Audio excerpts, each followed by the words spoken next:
Very good morning and welcome to SRM Institutes for Medical Science Vadapalani வழங்கும் hello doctor.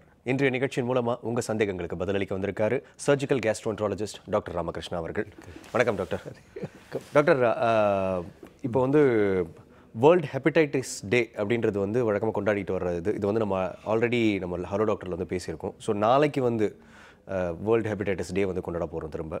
So இதோடைய cos என்ன, hepatitis டே அப்படின்றதுக்கான Moto என்ன, இதோட ரீசன் என்ன, எப்படி கொண்டாடப்படுது அப்படிங்கிறது சொல்லுங்கள் டாக்டர். இந்த வேர்ல்டு ஹெப்படைட்டிஸ் டே எதுக்கு இந்த மாதிரி கூப்பிட்டுருக்காங்க அப்படின்னா, through out the world hepatitis, virus hepatitis, வைரஸால் இந்த லிவர் பாதிக்கப்படுறது ரொம்ப காமன் காஸ். இது நிறைய வருஷங்களாக இதனால் நிறைய பேர் பாதிக்கப்பட்டு அவங்களுக்கு லிவர் சிரோசிஸ் லிவர் கேன்சர் இறந்து போகிறாங்க. ஓகே, லிவர் கேன்சர் இஸ் இப்போ நம்ம டெவலப்பிங் கண்ட்ரீஸ்னு பார்த்தீங்கன்னா liver cancer is one of the most common cancers. Okay, எதிர்பார்த்து. ஸோ அதே மாதிரி மற்ற நாடுலையும் அதே மாதிரி லிவர் கேன்சர் ரொம்ப காமனாக இருந்தது. இப்போ அங்கெல்லாம் கம்மியாக இருக்குது. இதனோட மெயின் காரணம் viruses, hepatitis B, hepatitis C அப்படின்னு ரெண்டு வைரஸ் இருக்குது. அதனால இந்த மாதிரி வருது. இந்த ஹெப்படைட்டிஸ் பி சிக்கு ரெண்டுத்துக்குமே இப்போது நல்ல மருந்துகள் இருக்குது. ஓகே, நிறைய வருஷமாக ஒன்றுமே இல்லை. இப்போ ரீசெண்டாக மருந்து கண்டுபிடிச்சி ஹெப்படைட்டிஸ் சியை இப்போ க்யூர் பண்ணலாம். ஓகே.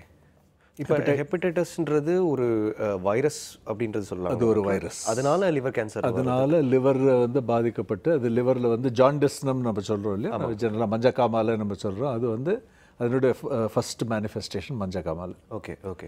மஞ்சக்காமாலை அது போன அப்புறம் கூட சில பேருக்கு அந்த வைரஸ் உடம்புலேயே இருக்கும். ஓகே, உடம்புலேயே இருந்து அது கிராஜுவலாக அது லிவரை பாதித்து அது லிவர் சுருங்க ஆரம்பித்து அதோடைய எக்ஸ்ட்ரீம் பார்ட் தான் எக்ஸ்ட்ரீம் பார்ட்டில் சில பேருக்கு கேன்சரும் வரதுக்கு வாய்ப்பு இருக்குது. இப்போ ஹெப்படைட்டிஸ் எந்தெந்த வகைக்கு மருந்துகள் இல்லை டாக்டர் இப்போதைக்கு? இப்போ ஹெப்படைட்டிஸில் ஜென்ரலாக 4 காமனாக இருக்கிறது இருக்குது. Hepatitis A, B, C and E. Okay. டிங்கிறது பி இருந்தால் தான் அது வரும். Okay okay. ஆனால் டியும் இருக்கு. ஓகே, சைலண்டாக. ஸோ ஏ அண்ட் டி நம்ம தண்ணினால், இப்போ கண்டாமினேட்டட் வாட்டர், இப்போது நம்ம குடிக்கிற தண்ணி இல்லாட்டா, ஆமாம், இல்லைன்னா சாப்பாடு மூலியமாக பரவுற ஹெப்படைட்டிஸ். அதுதான் காமனாக மஞ்சக்காமலை அதனால தான் வரும். ஏ மூலயமா. ஏ இல்லைன்னா இ. ஏ இல்லை. ஓகே. ஆமாம். ஓகே. ஏக்கு வேக்சின் இருக்குது, இக்கு வேக்சின் இல்லை. ஓகே. ஸோ இது ஜென்ரலாகவே நம்ம மஞ்சக்காமலைன்னு சொல்கிறது இதனால் வரும். இந்த ஏ இல்லைன்னா ஈனால் வரும். சாதாரணமாகவே அது ஒரு வாரத்துக்குள்ளே தானாகவே அது கம்மியாயிடும். ஓகே. ஒரு வாரத்துலேருந்து 3 வாரம் வரலும் இருக்கும். அப்புறம் தானாக சரியாயிடும். அது நிறைய பேர் இதுக்கு இந்த கிழா நெல்லி, கரிசலாங்கண்ணி கீரை அதெல்லாம் சாப்பிடுவாங்க. அது சாப்பிடாட்டாலும் அது தானாக சரியாயிடுற. அந்த வகை கீரைகளுக்கு அஃபெக்ட் இருக்கா டாக்டர்? அந்த மாதிரி ஒரு அது அப்படின்னு நினச்சிட்டு இருந்தோம். இப்போ ஆனால் இது வரைக்கும் நம்ம பண்ண ரிசர்ச்சில் ஒன்றும் அந்த மாதிரி எஃபெக்ட் இருக்கிற மாதிரி தெரியல. Okay okay. இப்போ B doctor, hepatitis B. So B and சிங்கிறது ரெண்டுமே ரத்தம் மூலியமாக பரவுகிற ஹெப்படைட்டிஸ் வைரஸஸ். Okay okay. இதனால தான் லிவருக்கே மேஜராக பாதிப்பு ஏற்படும். ஓகே. லாங் டேர்மில் நீங்கள் பார்த்தீங்கன்னா இது லிவர்லேயே நிறைய நாள் அது வசிச்சுட்டு அதனால அது லிவரை மெதுவாக டேமேஜ் பண்ணி லிவர் சுருங்கும். ரொம்ப சுருங்கி லிவரே வேலை செய்யலாம், லிவர் ஃபெயிலியர் அப்படின்னு வந்ததுன்னா அதுக்கு கடைசி ட்ரீட்மெண்ட் டிரான்ஸ்பிளான்ட். ஓகே, டிரான்ஸ்பிளான்டேஷன் பண்ண வேண்டிய நிலைமைக்கு அது அந்த நிலைமைக்கு வரும். ஓகே. ஸோ இதை பற்றி நம்ம ஃபர்தர் டிஸ்கஸ் பண்ணுவோம் டாக்டர். நிகழ்ச்சி முதல் காலர் இருக்காங்க, பார்த்துடலாம். ஹலோ டாக்டர், வணக்கம். Hello sir. வணக்கம், எங்கேருந்து பேசுகிறீங்க சார்? சார், நான் சிவகாசிலேருந்து ரெங்கராஜ் பேசுகிறேன் சார். சொல்லுங்கள் சார். டாக்டர் இருக்காரு, உங்கள் சந்தேகம் என்னன்னு கேளுங்க. Hello sir. வணக்கம், சொல்லுங்கள். Hello doctor. குட் மார்னிங், சொல்லுங்கள் சார். இப்போ எனக்கு ஒரு வருஷமாவே அதாவது இடது பக்கம் லெஃப்ட் சைடு ஒரு வயிறு பக்கம் வலிக்கிட்டு அந்த இடுப்பு பகுதியில். ஆமாம். நாங்கள் ஒரு வருஷமா டாக்டர்கிட்ட பல டாக்டர்கிட்ட காமிச்சோம் சார். காமிச்சதுக்கு ஸ்கேன் எடுத்துலாம் பார்த்தாங்க. பார்த்துட்டு ஒரு ப்ராப்ளம் இல்லை, கரெக்டாக இருக்கு, எல்லாமே கிட்னி ப்ராப்ளம் எந்த ப்ராப்ளம் கிடையாதுன்னு சொன்னாங்க சார். ஓகே, சொல்லுங்க. எனக்கு அந்த வலி இன்னும் குறையவே மாட்டேங்குங்க சார். நின்னோம்னா பெயின் அதிகமாயிருது சார். ஒரு காலம் வலிக்கு சார், அது லெஃப்ட் சைடில். சரிங்க. எதனால சார் இந்த ப்ராப்ளம் இருக்கு? லெஃப்ட் சைடில் ஸ்டொமக் கிட்ட பெயின் இருக்குங்களா டாக்டர்? ஃபுல்லாக அவர் காமிச்சதுக்கு கிட்னியில் எந்த ப்ராப்ளம் கிடையாது, கிட்னியில் இந்தியா எந்த பிரச்சனை கிடையாதுன்னு சொல்லிட்டாங்களா?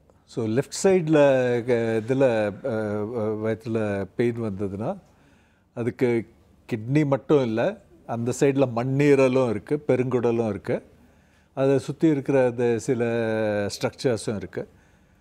ஸோ இது எதுலேருந்தாவது இந்த மாதிரி பிரச்சனை வரத்துக்கு வாய்ப்பு இருக்குது. சில வேளை இந்த கணையத்துலேருந்து கூட, கணையத்தோட கடைசி பாகம் டெய்ல் ஆஃப் த பேங்க்ரஸ்ன்னு சொல்லுவாங்க, அதுவும் லெஃப்ட் சைடில் தான் இருக்குது. இந்த இடத்துலலாம் ஏதாவது பிரச்சனை இருந்ததுன்னா அதனால் வரலாம். ஜென்ரலாக கிட்னி அப்படின்னு பார்த்தீங்கன்னா இங்கே வயிற்றுக்கு முன்னாலேயும் இருக்கும், பின்னாலேயும் அந்த கிட்னி அது இடத்துல இந்த வலி இருக்கும். ஸோ மண்ணீரல் இல்லை கல்லீரல் ஏதாவது இருந்ததுன்னா காலில் பரவறதுக்கு வாய்ப்பு இருக்குது டாக்டர். கால்லையும் பரவுது வலி அப்படின்னு சொல்லியிருந்தேன். கால்லையும் வலி பரவுறது அப்படின்னு பார்த்தீங்கன்னா அப்போது இந்த டிஸ்க் ப்ராப்ளம் அந்த மாதிரி ஏதாவது இருக்குமா அப்படின்னு செக் பண்ணி பார்க்கணும். ஓகே, எனிவே கால் பண்ணதுக்கு ரொம்ப நன்றி சார். நெக்ஸ்ட் காலர் கிட்ட பேசலாம் டாக்டர். ஹலோ டாக்டர், வணக்கம் சார். வணக்கம் சார். வணக்கம் சார், எங்கேருந்து பேசுகிறீங்க? சார் நாங்கள் திருவள்ளூர் மாவட்டம் பேரமாகத்திலிருந்து ரமேஷ் பேசுகிறேன் சார். சொல்லுங்கள் ரமேஷ், டவுட் என்னன்னு கேளுங்க, டாக்டர் கேட்டுக்கிட்டு இருக்காரு. ஒன்றும் இல்லைங்க சார், இப்போ அந்த வாயு பிரச்சனை சம்மந்தமாக சார் கேட்கணும். சொல்லுங்கள் சார், சொல்லுங்கள் கேளுங்க. ஐயா, நம்ம சாப்பிடலாம் கூட அந்த டைமுக்கு சாப்பிடலாமோ அந்த டைம் கணக்கு கிடையாது சார். ஒரு சில டைமில் 1:30 மணிக்கு பஸ் இருக்குது, ஒரு சில 2 மணிக்கு பஸ் எடுக்குதுங்க. சரிங்க. ஆனால் 11:30 12 o'clockலாம் பார்த்தீங்கன்னா அப்படியே வயிறு ஃபுல்லாக காற்று ஃபார்ம் ஆன மாதிரி அதுக்கு ஒரு பசி எடுக்க மாட்டேங்குது. சரிங்க. அது எதனால், என்ன ப்ராப்ளம்? அது அந்த மாதிரி இது வந்து ஜீரணத்தில் ஏதாவது கொஞ்சம் டெஃபிஷியன்சி இருந்தால், நம்ம டைஜஷனில் கொஞ்சம் வீக்னஸ் இருந்ததுன்னா அந்த மாதிரி வரலாம். சிறுகுடலில் சில வேளை கிருமிகள் அதனுடைய கவுண்ட் அதிகமாகலாம், பாக்டீரியல் ஓவர் க்ரோத் அப்படின்னு சொல்லுவாங்க, அதனாலேயும் இந்த மாதிரி வரலாம்.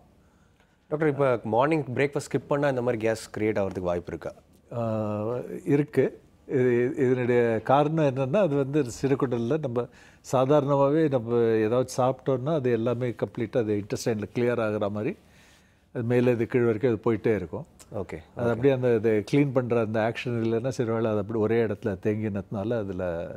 ஓகே டாக்டர், இந்த டைஜஷன் பற்றி தனியாக நம்ம டிஸ்கஸ் பண்ணுவோம் டாக்டர். அடுத்த காலர் இருக்காங்க, பார்த்துடலாம். ஹலோ டாக்டர், வணக்கம். ஹலோ வணக்கம், எங்கேருந்து பேசுகிறீங்க? ராஜ்யத்துலேருந்து பேசுகிறேங்க. சொல்லுங்கள் சார், உங்கள் டவுட் என்னன்னு கேளுங்க, டாக்டர் கேட்டுட்டு இருக்காரு.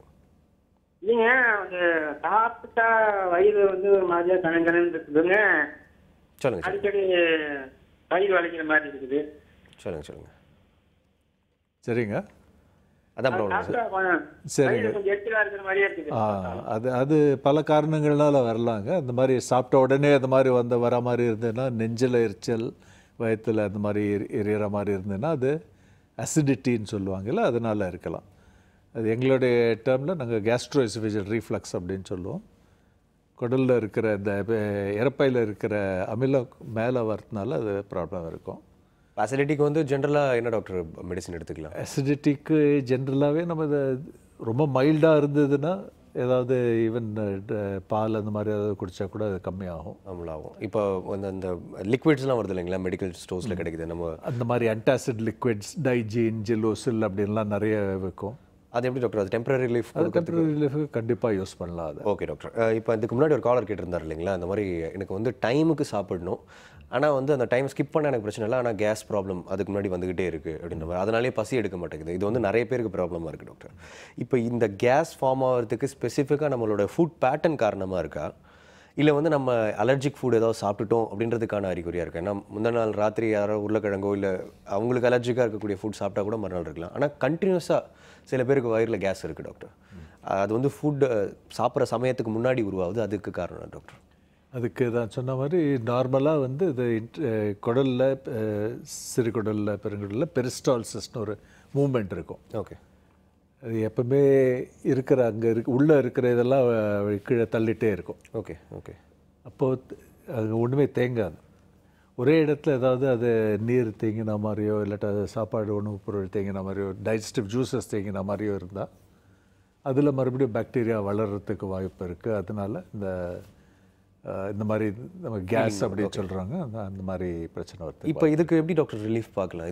இது வந்து எப்படி? ஒன்று வந்து அவங்க சொன்ன மாதிரி கரெக்டாக டைமுக்கு சாப்பிட்றது நல்லது. ஓகே, ஒரு ½ hour ஸ்கிப் பண்ணால் கூட அந்த மாதிரி சேஞ்சஸ் வருது. அந்த மாதிரி அப்படி மற்றபடி டாக்டர் அப்படி டைமுக்கு சாப்பிட முடியல அப்படின்னா வேறு ஏதாவது மெடிசன் மூலியமாக அதை சரி பண்ண முடியும்? மெடிசன் மூலியமாக கண்டிப்பாக சரி பண்ணலாம். பட் மெடிசன் லாங் டேர்மாக எடுக்கிறதும் அது நல்லதில்லை. இது மெடிசன் எடுக்கிறதுக்கு அது சில டெஸ்ட் பண்ணி பார்க்கறது நல்லது. ஓகே, வேறு ஏதாவது பிரச்சனை இருக்கான்னு பார்த்துட்டு அப்புறம் மெடிசன். ஓகே டாக்டர், திரும்ப அந்த ஹெப்படைட்டிஸ் பற்றி வருவோம்.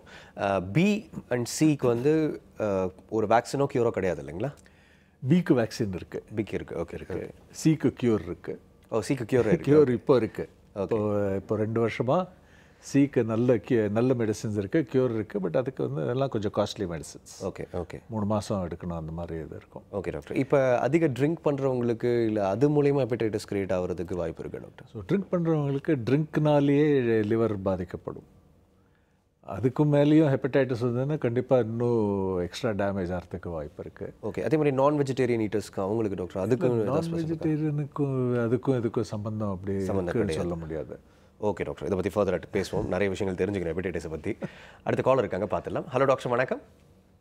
ஹலோ வணக்கம்மா, எங்கேருந்து பேசுகிறீங்க? நான் திருச்சியில இருந்து பரீன் பேசுறேன். சொல்லுங்கம்மா, உங்கள் டவுட் என்னன்னு கேளுங்க, டாக்டர் கேட்டுட்டு இருக்காரு. என் பையனுக்கு ஹலோ டாக்டர் வணக்கம். வணக்கம், சொல்லுங்கள். என் பையனுக்கு வயசு 11ஆவது. அவனுக்கு போன நவம்பர் மாசம் வந்து மண்ணீரல் வீங்கிட்டுன்னு சொல்லி எடுத்துட்டாங்க. சரிங்க. இப்ப பக்கத்துல அந்த பித்த பையன் எடுத்துட்டாங்க. நாங்க சொந்தத்துல கல்யாணம் பண்ணிக்கிட்டோம். அதனால அவனுக்கு ஹெமட்டாலஜி டிசார்டர் இருக்குன்னு சொல்லி கண்டுபிடிச்சு அதை எடுத்துட்டாங்க. இப்போ அடுத்த 5 வருஷத்துக்கு அவனுக்கு பென்சிலின் டேப்லெட் கொடுத்துருக்காங்க. 5 இயர்ஸ் கண்டினியூ பண்ண சொல்லி ஆன்டிபயோட்டிக். இப்ப அவன் ஸ்கூலுக்கு போயிட்டு இருக்கான். அவன் எப்படி பிரிவெண்டா இருக்கணும், இந்த டேப்லெட் சாப்பிட்றதுனால அவனுக்கு எதுவும் சைடு எஃபெக்ட் வருமா, அதான் என்னன்னு கேட்கலான்னு சார். சரிங்க. நீங்கள் சொல்கிறது வந்து மண்ணீரல் வீங்கிறதுக்கு காரணம் அது ஒரு ஹெரிடிட்ரி ஸ்பீரோசைட்டோசிஸ் அந்த மாதிரி ஏதாவது ஒரு ரத்தத்தில் ஒரு பிரச்சனை இருந்திருக்கும். அதனால் மண்ணீரல் வீங்கும். அது வீங்கி அதனால பித்தப்பையில் கல் வரும். அதுக்காக தான் இந்த ஆப்ரேஷன் 2 ஆப்ரேஷன் பண்ணியிருக்காங்க. மண்ணீரல் எடுத்துட்டால் மண்ணீரல் வந்து நம்மளுடைய எதிர்ப்பு சக்திக்கு ரொம்ப முக்கியம். பர்டிகுலர்லி அது நியூமோகாக்கை அப்படின்னு சில நம்ம நியூமோனியா காஸ் பண்ணுற சில ஒரு கிருமி, வேறு சில கிருமிகளுக்கும் அது வந்து எதிர்ப்பு சக்திக்கு ரொம்ப முக்கியம். அதுக்காக தான் பென்சிலின் கொடுத்துருக்காங்க. யூஸ்வலாக அதே டைமில் இந்த மண்ணீரல் எடுக்கிறதுக்கு முன்னால் டைம் இருந்ததுன்னா அது ஒரு வேக்சினும் கொடுத்துருப்பாங்க, நியூமோவேக்னு. பட் அதுக்கப்புறமும் எப்போவுமே கொஞ்சம் கேர்ஃபுல்லாக இருக்கணும். ஏதாவது இன்ஃபெக்ஷன் வந்ததுன்னா உடனே ட்ரீட் பண்ணுறது நல்லது. ஸ்பெசிஃபிக்காக ஃபுட்டு ஏதாவது மாற்றி அமைக்கணும் அப்படின்ற மாதிரி இருக்கும் ஸ்கூல் இல்லை, இனிமேல் ஃபுட்டுக்கும் அதுக்கும் சம்மந்தமே இல்லை, கிடையாது. ஸோ இது மாதிரி மெடிசன் மெயின்டைன் பண்ணாலே சரி. ஓகே. எனவே கால் பண்ணதுக்கு ரொம்ப நன்றிம்மா. அடுத்த காலர் கிட்ட பேசலாம் டாக்டர். ஹலோ டாக்டர், வணக்கம். வணக்கம் சார். வணக்கம் சார், சொல்லுங்க, எங்கேருந்து பேசுறீங்க? சார் திருச்சியிலேருந்து பேசுகிறேன் சார். சொல்லுங்க சார், சந்தேகம் என்னன்னு கேளுங்க சார், டாக்டர் இருக்காரு. சார் வணக்கம் சார். வணக்கம், சொல்லுங்க சார். எனக்கு 2 இயர்ஸாக வயிற்று வலி, சாப்பிட்டோம்னா பாத்ரூம் போற மாதிரி இருக்கும். எம்ஆர்ஐ ஸ்கேன் போட்டோம். எம்ஆர்ஐ போட்டதுல எல்லாம் நார்மல்ட்டாங்க. நார்மல்ட்டு ஃபேக்டரி லிவர்னு சொன்னாங்க. சரிங்க. இப்போ வந்து சார் எனக்கு சாப்பிட்டாலும் சாப்பிடாம இருந்தாலும் பாத்ரூம் போற மாதிரி இருக்கும். ஒரு நாளைக்கு 10 முறை போற மாதிரி இருக்கு. நார்மலாவே பாத்ரூம் போக மாட்டேது, முடியல, ரொம்ப கஷ்டமா இருக்கு. இதுக்கு கேட்டா சைக்காலஜி டாக்டர் தான் கன்சல்ட் பண்ண வராங்க. சரிங்க. ஆனா அந்த டைம் கரெக்டா வலிக்குது சார். கரெக்டா அந்த டைமுக்கு வலிக்குது. ஒரு குறிப்பிட்ட டைமுக்கு வச்சுக்கிட்டே இருக்கணும் சார். சரிங்க. இது கஷ்டமா இருக்கு. என்ன சார் சைக்காலஜி போனா சரியாகுங்களா? ஆனா லிவர் பேட்டரி லிவர்னு சொல்லிருக்காங்க சார். சரிங்க. இது நீங்கள் சொல்கிறது உங்களோட சிம்டம்ஸ் வந்து அது இரிட்டபிள் கோலன் அப்படிங்கிற ஒரு வியாதி. அது என்னென்னா குடல் கொஞ்சம் அதனுடைய ஜீரண சக்தி நம்ம கம்மியாக இருக்குது அப்படின்னு நினச்சிக்கலாம். அதனோட ஒரு வீக்னஸ் மாதிரி. அது குடல் சில பேருக்கு சரியாக வேலை செய்யாது. ஜென்ரலாகவே இது வந்து இந்த ப்ராப்ளம் வந்து இப்போல்லாம் நாங்கள் என்ன நினைக்கிறோன்னா அது குடலை சுற்றி இருக்கிற அந்த நர்வ்ஸ் சரியாக வேலை செய்கிறதில்ல. அதில் ஒரு மைனராக ஒரு சேஞ்ச் இருக்கும், நம்ம மாறுதல் இருக்கும். நம்ம பிறவிலேருந்தே அந்த மாதிரி இருக்கும். சின்ன வயசில் தெரியாது, போக போக தான் அது அந்த மாதிரி இருக்குங்கிறது தெரியும். இந்த வியாதிக்கு பர்மனெண்ட்டாக க்யூர் ஒன்றும் இல்லை. ஆனால் நீங்கள் என்ன செய்யலான்னா அதிகமாக நார் சத்து உள்ள பொருள் சாப்பிட்லாம்.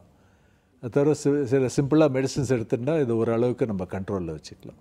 அப்ரோச்சிங் சைக்காலஜிஸ்ட் அதே மாதிரி அவர் கேட்டிருந்தார் டாக்டர். அது எப்படி கரெக்டாக சைக்காலஜிஸ்ட் கிட்ட போகிறதுக்கு கரெக்டான ரீசன்? ஸோ இது வந்து சைக்காலஜிஸ்ட், சைக்கியாட்ரிஸ்ட் ஆர் சைக்காலஜிஸ்ட்டை போய் இதெல்லாம் வந்து ஃபஸ்ட் இரிட்டபிள் பவல் எனக்கு இது ரொம்ப நாளாக இது வந்து ஒரு சைக்கலாஜிக்கல் டிஸார்டர் அப்படின்னு நினச்சிட்டு இருந்தோம். ஓகே. அதே மாதிரி இதுக்கு முன்னால் நம்ம பெப்டிக் அல்சர் கூட சைக்கலாஜிக்கல் டிஸார்டர், ஸ்ட்ரெஸ்னால் வருது அப்படின்னு நினச்சிட்டு இருந்தோம். இப்போ நம்மளுக்கு தெரியும் பெப்டிக் அல்சர் வந்து ஒரு கிருமினால் வருது, கம்ப்ளீட்டாக சரிப்படுத்திடலாம். அதே மாதிரி இதுவும் இப்போது ஸோ ஒரு 50 வருஷம் முன்னால் இது பியூர்லி சைக்கலாஜிக்கல் டிஸார்டர். அது இன்னும் நிறைய பேர் நம்புகிறாங்க. பட் இப்போல்லாம் என்ன நாங்கள் நினைக்கிறோன்னா அது குடல் சுற்றியே ஒரு நர்வஸ் சிஸ்டம் இருக்குது. Okay okay. Enteric little brain of the intestine அப்படின்னு சொல்லுவாங்க. ஓகே. நம்ம இங்கே மேலே மூளை இருக்கிற மாதிரி இது குடலுக்கும் சுற்றி மூளை மாதிரி அது ஒன்று இருக்குது. Okay okay. அது சரியாக வேலை செய்யலைன்னா இந்த மாதிரி பிரச்சனை வரும். Okay okay. ஜென்ரலாக வி பிலீவ் நவ் தட் இந்த கொஞ்சம் ஸ்லைட் ஆல்ட்ரேஷன் பிறவிலேருந்தே கூட இருக்கும் அப்படின்னு. Okay okay okay doctor. So psychologist கிட்ட போகணும்னு அவசியம் இல்லை, இந்த மாதிரி போகணும்னு அவசியம் இல்லை. ஓகே. எனவே கால் பண்ணதுக்கு ரொம்ப நன்றி சார். அடுத்த காலர் இருக்காங்க, பார்த்துலாம் டாக்டர். ஹலோ டாக்டர், வணக்கம். ஹலோ வணக்கம் சார், எங்கேருந்து பேசுகிறீங்க? சார் நான் தூத்துக்குடியிலேருந்து சண்முகம் பேசுகிறேன் சார். சொல்லுங்கள் சண்முகம் சார், உங்கள் டவுட் என்னன்னு கேளுங்க, டாக்டர் இருக்காரு. சொல்லுங்கள். Hello sir, good morning sir. Good morning, சொல்லுங்கள் சார். எனக்கு ரொம்ப நாளாக வயிறு வலி கொஞ்சம் அதிகமாகவே இருந்துச்சு. சரிங்க. ஒரு 5 வருஷத்துக்கு முன்னாடி அதை கொஞ்சம் ட்ரீட்மெண்ட் எடுத்தால் கொஞ்சம் பரவாயில்ல, குடல் புண்ணு. ஆனால் இப்போ சில நேரம் சாப்பிட்டதுக்கப்புறம் பாத்ரூம் வருது. சரிங்க. அப்புறம் சில நேரம் ஏதாவது சின்ன எண்ணெய் பொருள் சாப்பிட்டாலும் ஈவினிங் டைம் நெஞ்சு எரிச்சல், செமிக்காத மாதிரி ஒரு அஜீரண கோளாறு மாதிரி இருக்கு. வாரத்தில் ஒரு நாள் தான் நான்வெஜ் எடுப்பேன். நான்வெஜ் எடுக்கும் போதும் சரியா ஜீரணம் ஆக மாட்டேங்குது. சரிங்க. என்ன ஃபுட் எடுக்கலாம் அதான் கொஞ்சம் கேட்கணும். இப்போ இது முந்தின காலரும் இதே மாதிரி சிம்டம்ஸ் தான் சொல்லிட்டு இருந்தார். உங்களுக்கு அதோடு சேர்ந்து இந்த நெஞ்செரிச்சலும் அந்த பிரச்சனை இருக்குது. ஸோ இது எல்லாமே இந்த குடல் சுற்றி இருக்கிற இந்த மசில்ஸ், அந்த நர்வ்ஸ் சரியாக வேலை செய்யாததுனால வருது. உங்கள் கேள்வி என்னென்னா இதை எந்த மாதிரி உணவு எடுத்து இதை நம்ம சரிப்படுத்திக்கலான்னு. ஜென்ரலாக என்னென்னா ரொம்ப காரம் இல்லாமல் ரொம்ப மீடியமாக எல்லாமே எடுத்துக்கலாம். இது கூட இது சரி, இதுதான் சில பொருட்கள் கூடாதுன்னு அந்த மாதிரி ஒன்றும் இல்லை. எனிதிங் இன் மாடரேஷன், அது மீடியமாக எடுத்துக்கலாம். கரெக்டாக டைமுக்கு சாப்பிட்றது நல்லது. நார் சத்து உள்ள உணவு அதிகமாக சாப்பிட்றது நல்லது. ஸோ பச்சை காய்கறிகள், பழ வகைகள் அதெல்லாம் கொஞ்சம் அதிகமாக சாப்பிடணும். அதே மாதிரி நான் வெஜிடேரியன்ஸ் இந்த மாதிரி சிம்டம்ஸ் இருக்கிறவங்க நான் வெஜிடேரியன் அப்படின்றது தவிர்க்கணுமா இல்லை எடுத்துக்கலாம் மேடம்? இல்லை, தவிர்க்கணும்னு இல்லை. பட் சில பேருக்கு ஸ்பெசிஃபிக்காக ஃபுட் அலர்ஜி இருக்கும். Okay okay. அது அவங்களால நம்ம கண்டுபிடிக்க முடியும். நம்ம பிளட் டெஸ்ட் பண்ணால் யோஸ்னோஃபில் கவுண்ட் கொஞ்சம் அதிகமாக இருந்தாலோ, இல்லை நம்ம உள்ளேருந்து நம்ம சதையை எடுத்து டெஸ்ட் பண்ணி பார்த்து அதில் யோஸ்னோஃபில் கவுண்ட் அதிகமாக இருந்தால் ஃபுட் அலர்ஜி, இல்லைன்னா யோஸ்னோஃபிலிக் என்ட்ரைட்டிஸ் அப்படின்னு சொல்லுவோம். அப்போது ஸ்பெசிஃபிக்காக ஃபுட் அதுக்கு டெஸ்ட் பண்ணி பார்த்துட்டு அதுக்கு அது என்னென்னு அதை மட்டும் தவிர்க்கலாம். Okay. But along with this இதுக்கு ஒரு மெடிக்கேஷன் எடுத்துக்கிட்டாருன்னா சீக்கிரம் அது சரியாக எடுத்துக்குவாங்க. எனிவே கால் பண்ணதுக்கு ரொம்ப நன்றி சார். அடுத்த காலர் பார்க்கலாம் டாக்டர். ஹலோ டாக்டர், வணக்கம். Hello doctor. வணக்கம் வணக்கம். சொல்லுங்கள் சார், எங்கேருந்து பேசுகிறீங்க? என் பேர் கிருபானந்த், நான் சென்னையிலேருந்து பேசுகிறேன். சொல்லுங்கள் கிருபானந்த், உங்கள் டவுட் என்ன கேளுங்க, டாக்டர் கேட்டுட்ருக்காரு. Sir doctor good morning doctor. Good morning. ஆக்சுவலாக நான் வந்து நைட் ஷிஃப்ட்டில் ஒர்க் பண்ணிட்டு இருக்கேன். சரிங்க. ஸோ ஈவினிங் 6 to மார்னிங் 4 வரைக்கும் நான் ஒர்க் பண்ணுறேன். ஸோ அதனால மார்னிங் ஒரு ஃபுட்டு வந்து நல்லா எடுக்க முடியல. ஸோ இப்போ எனக்கு என்ன ப்ராப்ளம்னா, எனக்கு வந்து இப்போ நைட் ஒரு 8 o'clock ஆகும்போது எனக்கு வயிற்றுல வந்து ஒரு மாதிரியான சவுண்டு எனக்கு கேட்டுட்டே இருக்கு. என்னால் அது கிளியராக ஃபீல் பண்ண முடியுது. ஸோ அதுக்கு வந்து எனக்கு என்னென்னா ஒரு டிஸ்கம்ஃபோர்ட்டாக நான் ஃபீல் பண்ணிட்டு இருக்கேன். அது என்ன பண்ணணும், நான் அது என்ன ப்ரிகாஷன் நான் எடுக்கணும்? 8 மணி ஆனால் அந்த மாதிரி வருதுங்க. சரிங்க. இது வயத்தில் சவுண்டு வருதுங்கிறது நிறைய காரணங்கள்னால வரலாம். பசி எடுக்கிறதுனாலையும் வரலாம், வயிறு எம்டியாக இருந்தால் காலியாக இருந்தால் வரலாம், இல்லை சில வேளை கேஸ் அதிகமாக உள்ள ஃபார்ம் ஆச்சுன்னா அதனால வரலாம். அதுக்கு ஸ்பெசிஃபிக்காக நம்ம நீங்களே தான் அது நீங்கள் என்ன சாப்பிட்றீங்க, உங்கள் ஹேபிட்ஸ் அதெல்லாம் பொறுத்து இருக்குது. நீங்கள் நிறைய மாவு உள்ள சாப்பாடாக சாப்பிட்டீங்கன்னா அது இந்த மாதிரி கேஸ் ஃபார்மேஷனுக்கு சான்ஸ் அதிகம். நிறைய பால் குடித்தா சில பேருக்கு அந்த மில்க் சுகரை ஜீரணம் பண்ண முடியாது. அதனாலேயும் இந்த மாதிரி கேஸ் ஃபார்மேஷன் இருக்கலாம். அது நீங்கள் டயட்டை கொஞ்சம் சேஞ்ச் பண்ணி பார்த்து அதை ட்ரீட்மெண்ட் எடுக்கிறது நல்லது. கால் பண்ணதுக்கு ரொம்ப நன்றி. ஸோ டாக்டர், இந்த வேர்ல்டு ஹெப்படைட்டிஸ் டே அப்படின்ற இந்த மாதிரி நாட்கள், ஸ்பெஷலான நாட்கள் வந்து குறிப்பிட்டதாக ஒரு தேதியை செலக்ட் பண்ணி வைக்கும் பொழுது அதுக்கான யூசேஜ் வந்து காமன் மேனை போய் சேருதா? அது வந்து எந்த வகையில் சேருது அப்படின்னு நினைக்கிறீங்க? எக்ஸாம்பிள் எடுத்துக்கிறோன்னா, இந்த ஹெப்படைட்டிஸ் டே நாளைக்கு நடக்க போகிறதே வந்து ஒரு காமன் மேனுக்கு எந்த வகையில் யூஸ்ஃபுல்லாக இருக்க போகுது, ஒரு டாக்டர் எப்படி கனெக்ட் பண்ண போகிறாங்க அப்படின்றத பற்றியும். இப்போ ஒருத்தர் கேட்டிருந்தார், நைட் ஷிஃப்ட் அப்படின்றது வந்து இன்றைக்கி ஒரு பெரிய ஒரு வார் மாதிரி நடந்துகிட்டு இருக்கு எல்லாருக்கும். ஸோ ஃபுட் ஹேபிட்ஸை நைட் ஷிஃப்ட்டில் இருக்கிறவங்க எப்படி சேஞ்ச் பண்ணி அமைச்சா வந்து திரும்ப மெயின்டைன் பண்ண முடியும், டைமிங்ஸ் எப்படி வந்து மெயின்டைன் பண்ணலான்றது ஒரு சின்ன பிரேக்குக்கு அப்புறம் பார்ப்போம் டாக்டர். சிம்ஸ் ஹாஸ்பிட்டல் வடபழனி வழங்கும் ஹலோ டாக்டர் நிகழ்ச்சியில் ஒரு சிறிய இடைவேளை.